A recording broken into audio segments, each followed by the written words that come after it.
Hi, I'm Eyal, author of Hooked, How to Build Habit-Forming Products, and today I want to talk about triggers, good triggers and bad triggers. A question I get all the time is, how do I know how to send out good triggers?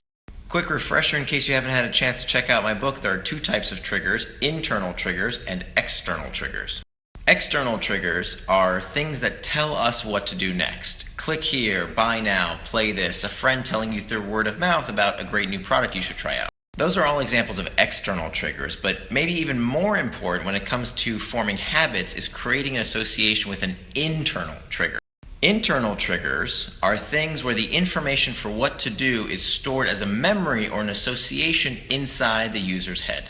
What we do when we're in a particular place, partaking in a routine around certain people, and most frequently when we experience a certain type of emotion. Most frequent internal triggers are negative emotions. When we're feeling down, lonely, fatigued, lost, bored, all of these are internal triggers. These are pain points. These are things that don't feel good, and so our job as product designers is to solve people's pain. We don't create internal triggers, we find them. That's your job as a product maker, as a business owner. Your job is to find those internal triggers and satisfy them. We want to stop the user's pain, scratch their itch, but we've got to be able to articulate what that itch is that occurs frequently enough to form our habit around. Once we know that internal trigger, now we can figure out how to send a good external trigger.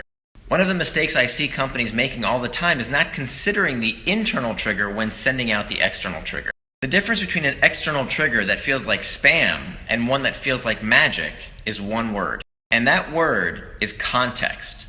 If you can send the external trigger the moment the user feels that internal trigger, that's magic.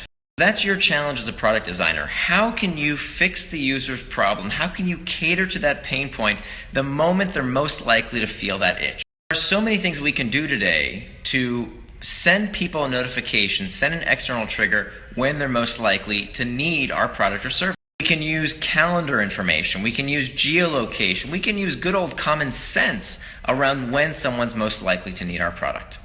So don't just send notifications and external triggers whenever you'd like, consider the user's emotional state. Consider when they're most likely to experience that internal trigger.